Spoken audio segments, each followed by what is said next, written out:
Welcome all of you. आइए आज class 10th exercise 13.3 surface area and volume का question number first करते हैं। एक्सरसाइज 13.3 का first question. A metallic sphere of radius 4.2 is melted and recast into a shape of a cylinder of radius 6 cm.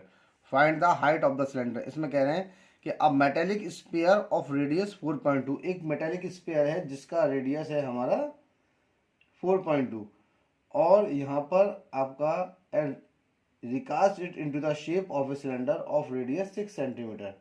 ठीक है, a metallic sphere of radius इतना is melted and recast into the shape of a cylinder of radius 6 cm. Find the height of the cylinder। इसमें cylinder की height पूछ रहे हैं। तो आइए इस क्वेश्चन को सॉल्व करते हैं। देखिए इस क्वेश्चन में एक मेटेलिक स्फीयर को मेल्ट किया जा रहा है और उसको सिलेंडर की शेप में बनाया जा रहा है। तो आपको एक चीज़ मालूम है कि दोनों का वॉल्यूम तो यहाँ सेम होगा ना। तो देखिए मैं सबसे पहले इसके वॉल्यूम को कैलकुलेट कर लेता हूँ। वॉल्यूम कैलकुलेट करने पर ये मालूम पड़ जाएगा इसकी हाइट कितनी है। दोनों को इक्वल लगा देंगे तो मालूम पड़ जाएगा। ठीक है, अब देखिए फिगर की कोई जरूरत नहीं है। फिगर का तो बस ये आप समझ लीजिए कि एक मेटेलिक स्फीयर है जिसको हम सिलेंडर में बदल रहे हैं, सिलेंडर की शेप दे रहे हैं मेल्ट करके।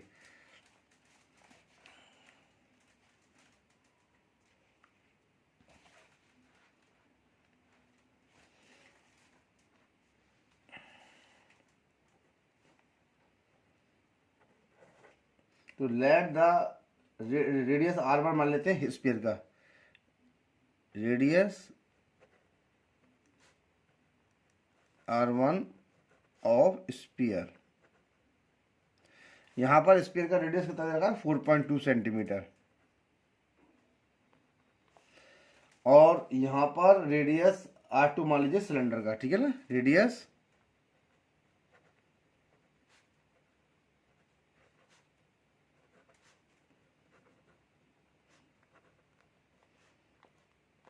इसका रेडियस 6 सेंटीमीटर है। ठीक है, दोनों हम ले लिए, रेडियस R1 ऑफ स्फीयर और रेडियस R2 ऑफ सिलेंडर, इसका 6 सेंटीमीटर है। अब हाइट मानते हैं, let the height of the cylinder be h। ठीक है, let the height of the cylinder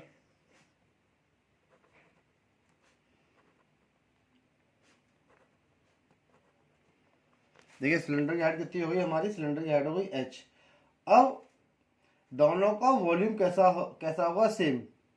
ठीक है ना, the object form by recasting the sphere will be same in the volume. ठीक है ना, अकॉर्डिंग टू क्वेश्चन।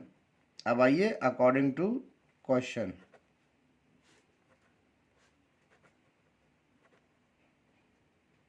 देखिए दोनों का वॉल्यूम यहां पर सेम होगा। Volume according to question, volume of sphere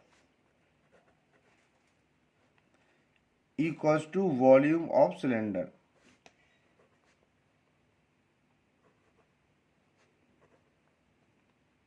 भाई जितना वॉल्यूम स्फीयर का होगा उतना वॉल्यूम हमारा सिलेंडर का होगा। तो स्फीयर का फॉर्मूला क्या होता है वॉल्यूम का, 4/3 पाई R क्यूब, यानी पाई R1 का क्यूब। और सिलेंडर क्या होता है पाई, इसका पाई R स्क्वायर H, यानी पाई R2 का स्क्वायर, और ये हमारा आ गया H। ठीक है, अब यहाँ पर आइए पाई से पाई दोनों तरफ कैंसिल आउट हो जाएगा, ये कट गया। 4/3 है इसके अंदर, R1 हमारे पास कितना दे रखा है 4.2, तो ये हो जाएगा 4.2 का क्यूब। और यहाँ पर R2 कितना दे रखा है, R2 दे रखा है 6, तो 6 का स्क्वायर इंटू H, ये हो गया इसका। ठीक है, अब इसको सॉल्व कर लेते हैं। देखिए 4/3 हो गया इंटू 4.2 इंटू 4.2 इंटू 4.2, 3 बार आ गया है ना। और ये 6 का स्क्वायर कितना होता है 36, तो 36 आ गया हमारा नीचे। देखिए 4 से कट गया 36 9 बार। ठीक है, अब यहाँ से इसको काट लेते हैं। तो देखिए 3 1 जा 3 और 3 4 जा 12, ये 9 है, 3 3 या 9, 3 1 जा 3 और 3 4 जा 12, फिर 3 से कट गया, 3 1 जा 3, 3 4 जा 12, यानी जो हमारी हाइट आई है, हाइट आ गई 1.4 का क्यूब। 1.4 का क्यूब आ गया। मैं इसको कैलकुलेटर से सॉल्व कर ले रहा हूँ। 1.4 को 3 बार इंटू कर लेता हूँ मैं और उसका आंसर निकाल लेता हूँ। देखिए ये गया 1.4 इंटू 1.4 इंटू 1.4, ये कितना निकल के आ गया? ये आ गया आपका h इक्वल्स टू 2.744 और सेंटीमीटर क्यूब। ठीक है ना, 2.744 सेंटीमीटर क्यूब, यानी कितना जाएगा? Approximately 2.74 centimetre cube. तो देखिए इसका फर्स्ट वाला जो क्वेश्चन है, थोड़ा सा मैं इसे नीचे समझा देता हूँ, कॉपी सॉरी थोड़ी सी ऊपर हो गई थी। तो 4/3 पाई R1 का क्यूब और पाई R² का h। यहाँ से देखिए पाई से पाई काट दिया, 4/3 आ गया। R1 की वैल्यू कितनी है यहाँ पर? 4.2, तो 4.2 का क्यूब हो गया। यहाँ पर R2 की कितनी है? 6, तो 6 का स्क्वायर हो गया। देखिए इसको 3 बार लिख दिया, 4 इंटू 4.2 4.2 4.2 और अपॉन 3, और ये 36 आ गया इसके नीचे। 3 से कट गया, 4 से कट गया, 36 9 बार। ठीक है, एक 3 से इसको काटा 1.41, एक 3 से काटा 1.4, इसको एक 3 से काटा 1.4, तीनों का क्यूब कर दिया, इंटू करके ये इसका आंसर आ गया। यानी एक्सरसाइज 13.1 का, सॉरी 13.3 का फर्स्ट क्वेश्चन मैंने यहाँ पर सॉल्व कर दिया है। अब हम इसका नेक्स्ट क्वेश्चन करते हैं। तो देखिए क्वेश्चन तो इसके बहुत सिंपल है, फिगर की कोई इतनी जरूरत है नहीं इसको बनाने के लिए, सिंपल सिंपल क्वेश्चन है। अब देखिए metallic spheres of radius 6 centimeter and 8 centimeter and 10 centimeter respectively are melted to form a single solid sphere। देखिए इसमें 3 मेटेलिक स्पेयर्स दे रखे हैं और इन तीनों मेटेलिक स्पेयर्स को मेल्ट करके हम एक स्पेयर की शेप में लेके आ रहे हैं। तो देखिए सबसे पहला, लेट द रेडियस तो है ये, लेट मान लीजिए रेडियस, या लेट क्या हो, इसमें तो दे रखा है, तो लेट मत मानिए, रेडियस R1। ठीक है, और फर्स्ट स्पेयर, पहले स्पेयर का ले लेते हैं हम, फर्स्ट स्पेयर, इसमें दे रखा है ना 6 सेंटीमीटर। अब radius R2 of second sphere कितनी है? 8 centimetre. Radius R3 of third sphere कितनी है हमारी? 10 सेंटीमीटर। तीनों की रेडियस हमारे पास गिवन है। अब हम क्या करेंगे कि तीनों का वॉल्यूम निकालेंगे स्फीयर्स का, और तीनों के वॉल्यूम को जोड़ेंगे, और वो हमारा जो वॉल्यूम होगा वो रिजल्टिंग स्फीयर के वॉल्यूम के बराबर आएगा, है ना, बिल्कुल बराबर आ जाएगा। तो देखिए अब आ जाइए अकॉर्डिंग टू क्वेश्चन।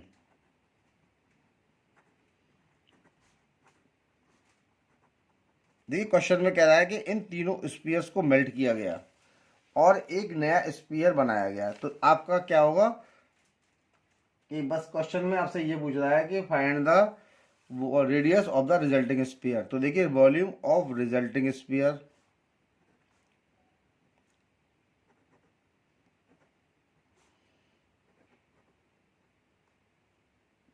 ठीक है, volume of resulting sphere equals to volume of 3 spheres, volume of 3 spheres, तीनों का सम करना है हमें, 3 स्फीयर्स। ठीक है ना, तीनों को जोड़ देंगे तो तीनों का रिजल्टेंट वो आ जाएगा। अब देखिए वॉल्यूम ऑफ, अब देखिए जो रिजल्टिंग स्फीयर है, मैं डायरेक्टली फॉर्मूला लिख दे रहा हूँ उसके अंदर। तो रिजल्टिंग स्फीयर का फॉर्मूला कितना होगा, मैं इसको मान लेता हूँ, इसका रेडियस R, तो 4/3 पाई R3। अब देखिए यहाँ पर क्या होगा, यहाँ पर तीनों का सम निकाला जाएगा। कैसे?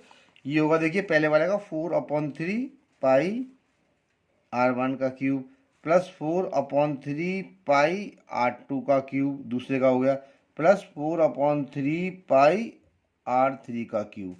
तीनों के स्पेयर के वॉल्यूम को हमने जोड़ दिया है, तो ये हो जाएगा 4/3 पाई R³ इक्वल्स टू 4/3 पाई हो जाएगा, और यहाँ से R1 का क्यूब प्लस R2 का क्यूब प्लस R3 का क्यूब, ये हो गया, ये कट गया इससे और ये कट गया इससे, यानी आर क्यूब हमारा जो आ गया वो कितना हो जाएगा, R1 का क्यूब प्लस R2 का क्यूब प्लस R3 का क्यूब, तीनों के सम के बराबर है। आर जो है वो हमारा तीनों के सम के बराबर आ गया। अब आर सबकी वैल्यू को लगा देता हूँ मैं यहाँ पर, देखिए। तो यहाँ पर सबकी वैल्यू को लगाने पे क्या हुआ, R1 कितना है मेरा 6, तो ये हो जाएगा 6 का क्यूब। R2 कितना है मेरा 8, तो ये हो जाएगा 8 का क्यूब। और R3 मेरा कितना है 10, तो ये हो जाएगा 10 का क्यूब। ठीक है, आर क्यूब 6 के 36, 36 6 जा कितना होता है 216, 8 एरिया 64, 64 इंटू 8 कितना होता है 512, और 10 का क्यूब मेरा होता है 1000। ये देखिए, है ना। अब इसके बाद क्या करना है, मैं यहाँ थोड़ा करके इसको तीनों को जोड़ लेता हूँ। तो देखिए 1000 हो गया, 512 हो गया, और 216 हो गया। 6 और 2 8 हो गया, ये 2 हो गया, ये 7 हो गया, ये 1 हो गया। तो ये आपका सॉल्व करने पर 1728 निकल के मेरा आ रहा है ना। तो आर क्यूब इक्वल टू 1728, और देखिए आर की जब वैल्यू निकालनी है तो इसका क्यूब रूट निकलेगा, यानी कि 1728 का क्यूब रूट हो गया। 1728 के फैक्टर करते हैं हम, 2 8 या 16, 2 से 12, 2 4 जा 8, 2 2 जा 4, 2 3 जा 6, 2 जा 4, 2 2 जा 4, 2 1 जा 2, और 2 6 जा 12, 2 1 जा 2, 2 8 जा 16, 2 5 जा 10, 2 4 जा 8, 2 2 जा 4, 2 7 जा 14, 3 9 जा 27, 3 3 या 9, और 3 1 जा 3। तीन का पेयर ये आ गया, देखिए तीन का पेयर ये आ गया, तीन का आ गया 6 2 3 2 या 6, और 6 2 या 12। सॉल्व करने पर इसका जो आंसर आया वो आया 12, यानी इसका जो रेडियस हो गया वो नए वाले का कितना हो गया 12 हो गया। देखिए क्यूब रूट है तो 3 3 के पेयर बनेंगे इसके अंदर, 3 3 के पेयर हमने बना दिए हैं इसके अंदर। और हम इसका आंसर क्या लिखेंगे, the radius of the resulting, the radius therefore the radius of the resulting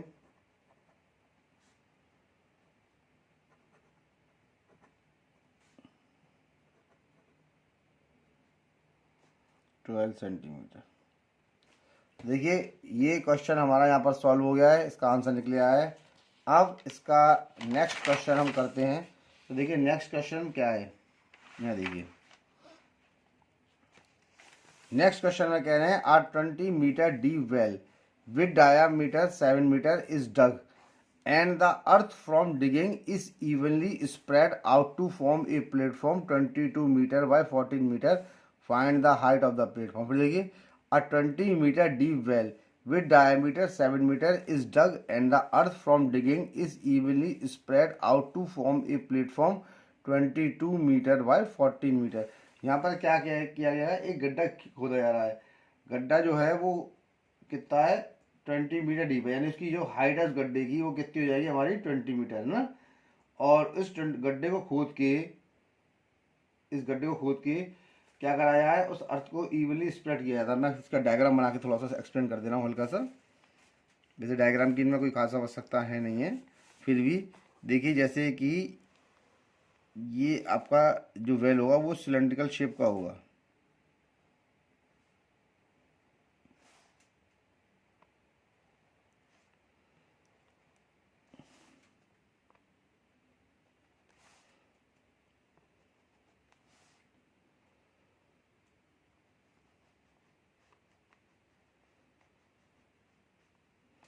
ठीक है ना, वेल क्या होगा सिलेंडर शेप का होगा। देखिए यहाँ से यहाँ तक की जो लेंथ है वो कितनी है आपकी 3.5 मीटर है ना, गिवन है।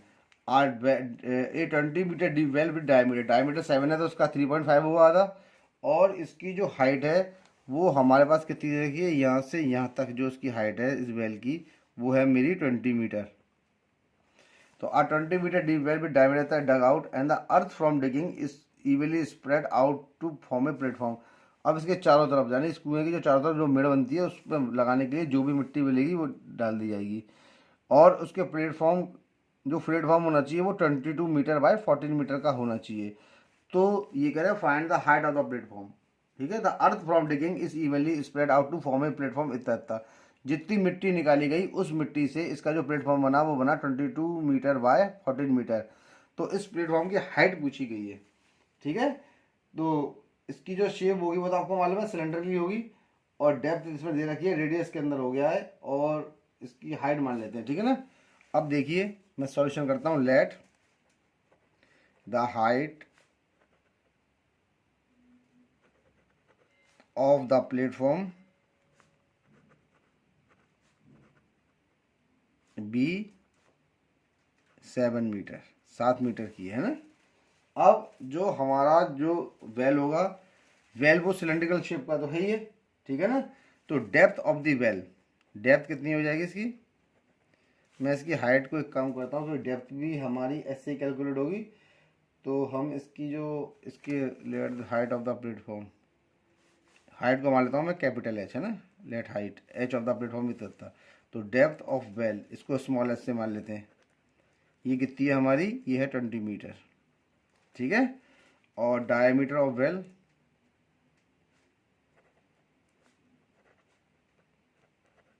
कितना दे रखा है हमारे पास, 7 मीटर, ठीक है। तो रेडियस ऑफ वेल कितना हो जाएगा,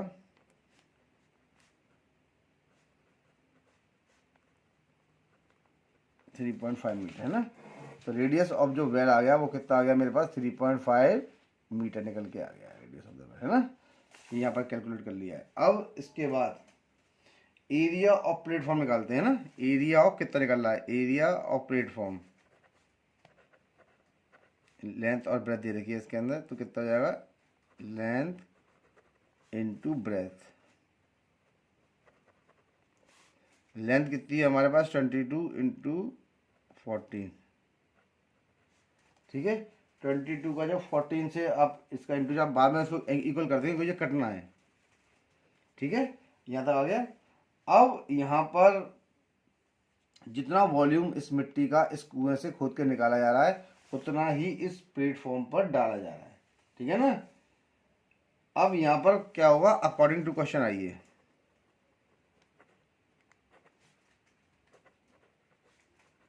भाई, जितनी मिट्टी आप खोदोगे उतनी प्लेटफॉर्म बिछाओगे। तो यहाँ पर कितना जाएगा, volume of soil from well, जितना सॉइल निकाल रहे हो, volume of soil dug from the well, dug from the well,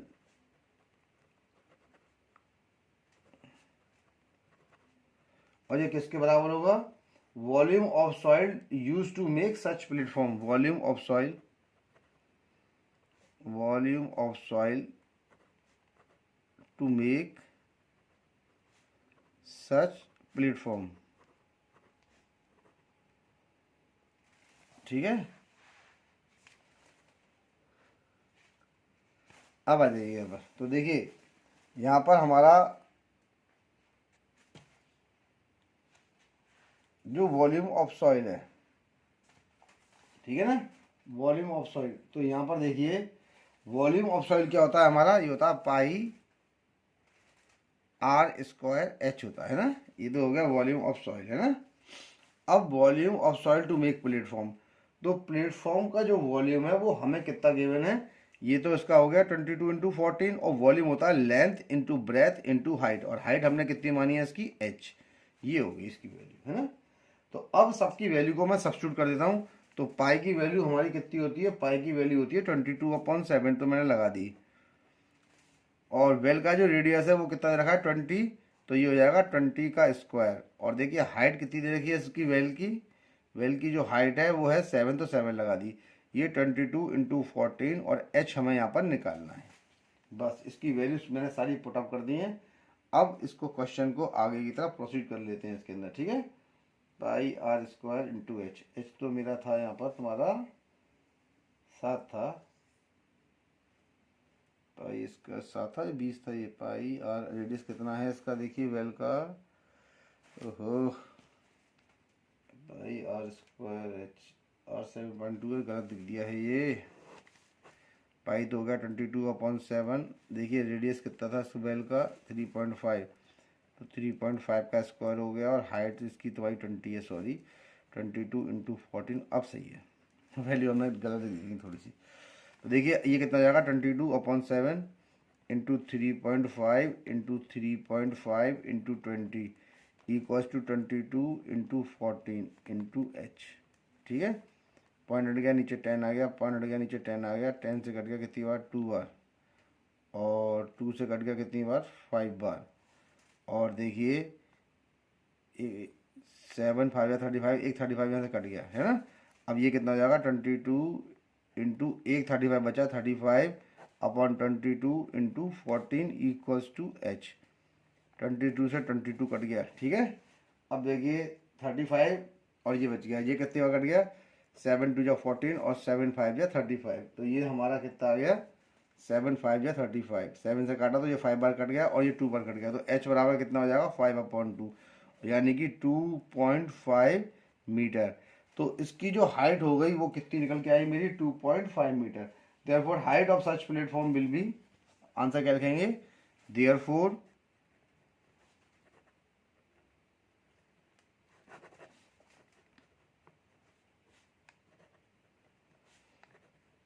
height of such platform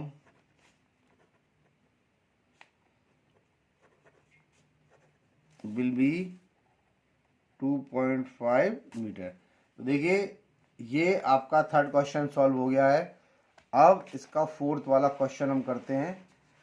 fourth वाले क्वेश्चन को हम यहाँ पर देखते हैं। इसका फोर्थ वाला क्वेश्चन हमारा कहता क्या है, देखिए a well of diameter 3 meter is dug 14 meter deep.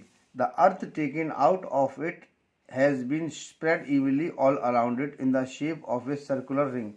तो देखिए यहाँ पर क्या है कि एक इसी तरह क्वेश्चन है, वहाँ पर वो रेक्टेंगुलर टाइप का था, यहाँ पर थोड़ा सा वो ये कीवर्ड शेप का था। ये जो है इसकी मिट्टी निकाली जाएगी और उसके साथ गोल ही चौतरा बनाया जाएगा, यानी गोल एम्बैकमेंट इसमें बनाया जाएगा। अब उस एम्बैकमेंट की हाइट पूछ रहा है। तो बिल्कुल सेम क्वेश्चन है जैसा क्वेश्चन हमने अभी किया था, क्वेश्चन में कोई डिफरेंस नहीं है, ठीक है ना। बस कहने का मतलब क्या है कि वेल को बनाओगे और इसके चारों तरफ एक गोल गोल आपका चौतरा बना दोगे, तो उसकी हाइट कितनी हो जाएगी, यानी उसका एम्बैकमेंट की हाइट कितनी होगी। तो क्वेश्चन बिल्कुल सेम है। यहाँ पर देखिए मैं इसकी फिगर को बना देता हूँ। एक छोटी फिगर बना रहा हूँ मैं, बड़ी नहीं बना रहा, उसको ज़्यादा एक्सप्लेन करने के लिए केवल।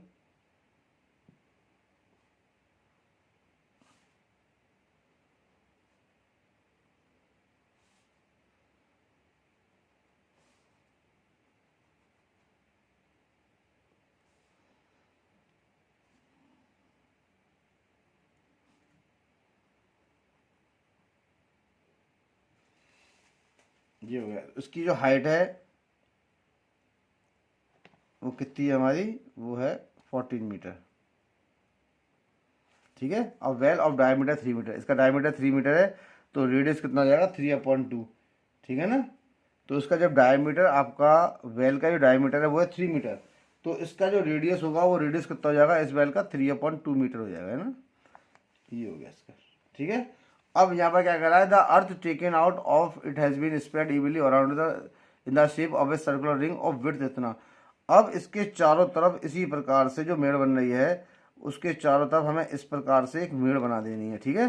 यानी इस प्रकार से पूरी एक मेड़ बन जाएगी इसके चारों तरफ, एम्बैकमेंट की चारों तरफ, ये इसके ऊपर वाले हिस्से में मुंह की तरफ गोल गोल। तो जो आपकी एम्बैकमेंट बनेगी वो हमारी जो बन के आएगी वो किस शेप की होगी, वो हमारी जो होगी वो सर्कुलर शेप की हो जाएगी, है ना, सर्कुलर रिंग के शेप में आ रही है। तो अब इसमें से निकालना है उसकी एम्बैकमेंट, जो उसके चारों तरफ, मुंह के चारों तरफ जो गोल गोल बनेगा हिस्सा चौतरा उठा हुआ, उसकी जो हाइट होगी वो कितनी होगी, इस एम्बैकमेंट की हाइट कितनी होगी, ठीक है ना। तो यहाँ पर हमने मान लिया, अब देखो डेप्थ कितनी है, वेल की डेप्थ मानता हूं मैं h1 पहले तो, ठीक है, डेप्थ h1 ऑफ वेल। तो देखिए डेप्थ h1 कितनी हो जाएगी वेल की,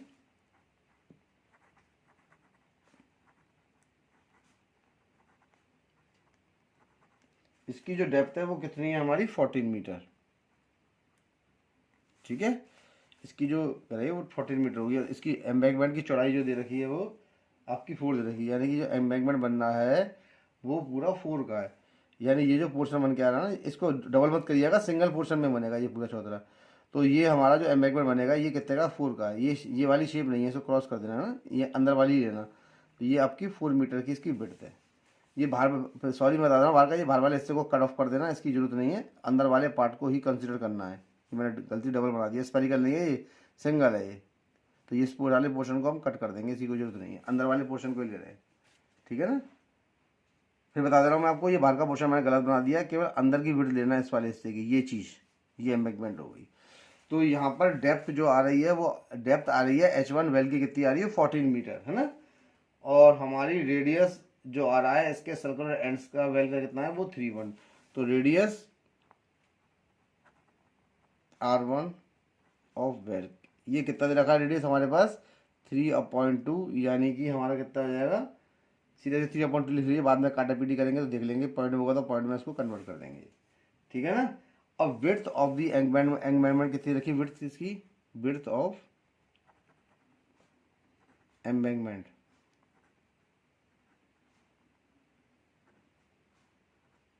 ये तीन चीज इसमें यहाँ पर गिवन है, ठीक है। अब आइए क्वेश्चन की तरफ आते हैं सर। जो हमारी एम्बैंकमेंट जो होगी वो किस शेप की होगी, वो सिलेंड्रिकल शेप की होगी, ठीक है ना। Embankment will B cylindrical in shape,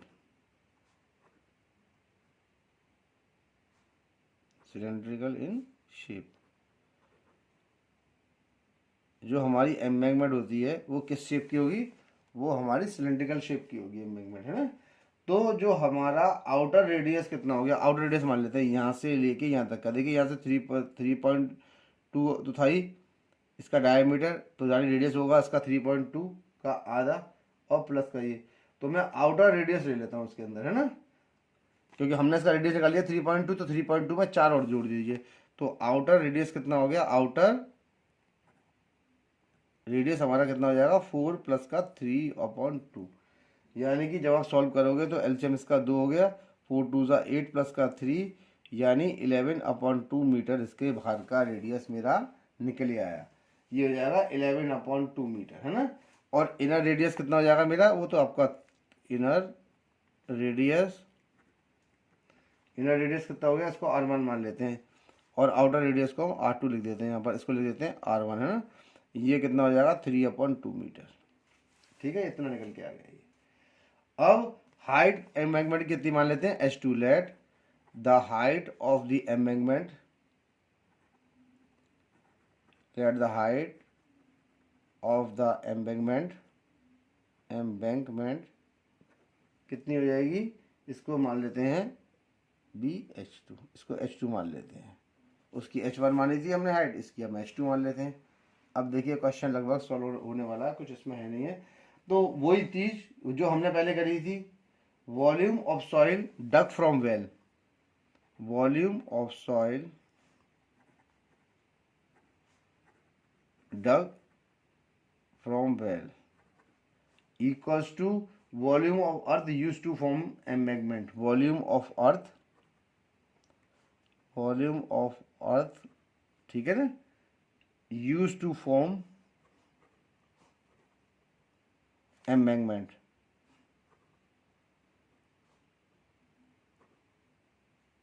ठीक है। अब देखिए वॉल्यूम ऑफ सॉइल कितना था, ये πr² होता है, तो इसका R1 रेडियस था, तो πr1 का स्क्वायर, और हाइट थी हमारी H1, तो यहाँ पर हम H1 लिख देते हैं। ये भी ऐसा होगा तो ये होगा πr2 का स्क्वायर, है ना। अब देखिए एक तरीके से जो ये बात आ रही है, एक इसमें इनर और ये बाहर का जब निकालेंगे तो एक चीज़ ध्यान रखिए, 3.2 तो यहाँ से है और 4 यहाँ से है ना, तो लाइए मैं इसको डायरेक्टली ही सॉल्व कर देता हूँ। यहाँ पर हम क्या लिखेंगे, पाई और R2 का स्क्वायर माइनस R1 का स्क्वायर, और केवल इसकी हाइट हो जाएगी हमारी H2। अब देखिए कैसे, अब जब इसकी बात करेंगे इसके एरिया की, तो देखिए बाहर वाला जो आउटर होगा, आउटर यानी कि पाई बाहर का निकालेंगे तो πr², अंदर का निकालेंगे तो πr1 का स्क्वायर, और दोनों को जोड़ देंगे तो ये इसकी आपको विड्थ मिल जाएगी, तो एक्चुअल आपको इसका वॉल्यूम मिल जाएगा। ये वॉल्यूम यहाँ से इस वाले हिस्से से लेके और यहाँ तक का पूरा वॉल्यूम मिल जाएगा। क्या करना पड़ेगा इसके अंदर, तो बाहर वाले का यहाँ से यहाँ तक इसको कंसिडर करेंगे πr2 का स्क्वायर, है ना, तो πr2 का स्क्वायर निकाल लेंगे, और πr2 का स्क्वायर जो है वो है 11/2, तो इसकी वैल्यू लगा देंगे, और यहाँ से यहाँ तक का कितना है R1, तो यहाँ पर πr1 का स्क्वायर, यानी सीधा सीधा क्या किया मैंने, पाई को कॉमन ले लिया, तो यहाँ पर R2 का स्क्वायर माइनस R1 का स्क्वायर हो गया, ठीक है, कुछ नहीं करना है। यानी अंदर वाला जो पूरा इसको जोड़ लेना है और इसके रेडियस में से, रेडियस के स्क्वायर में से इसके इतने वाले हिस्से के रेडियस के स्क्वायर को सेपरेट कर देना है।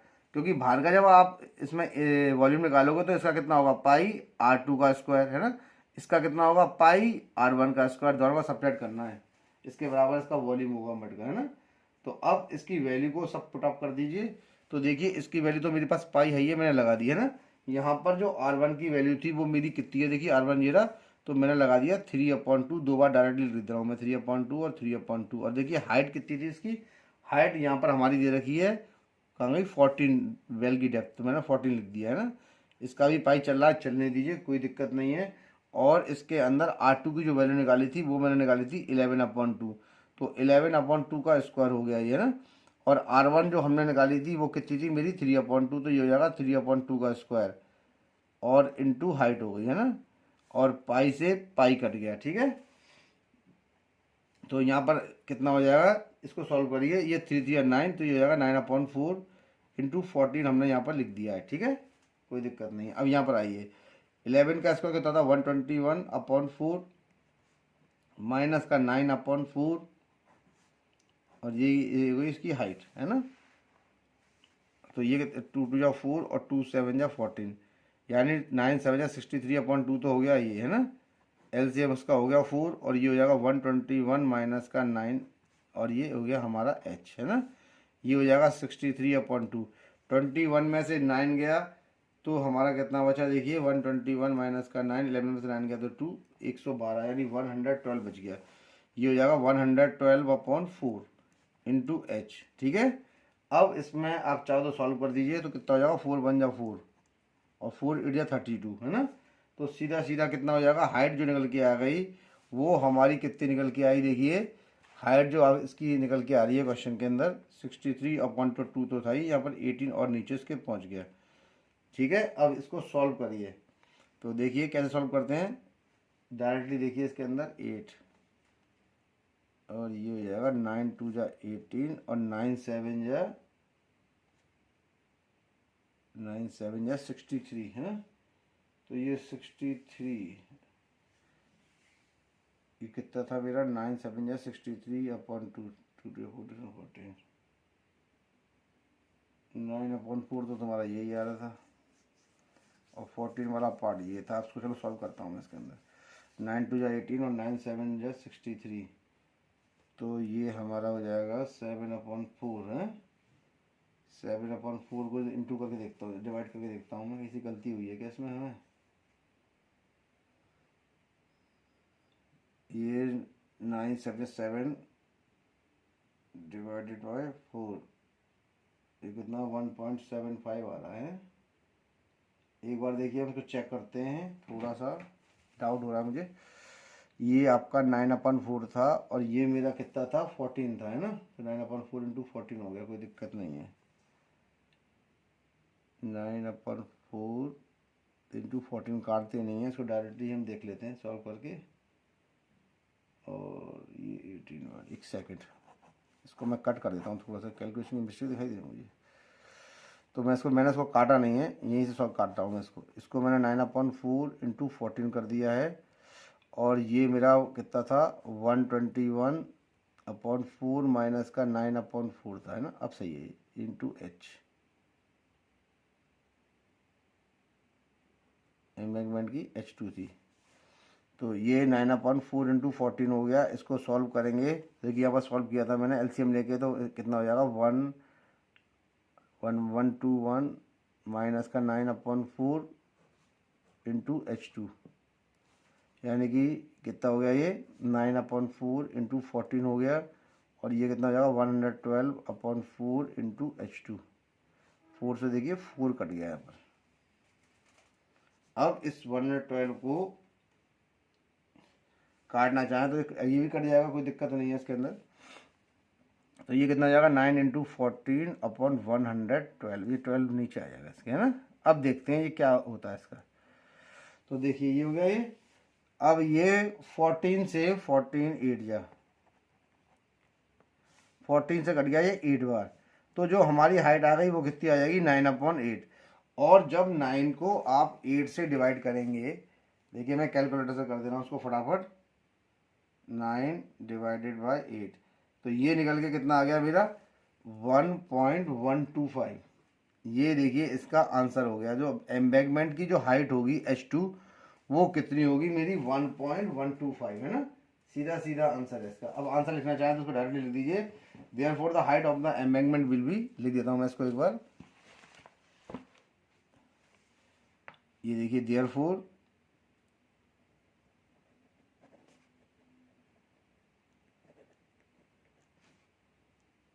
the height of the embankment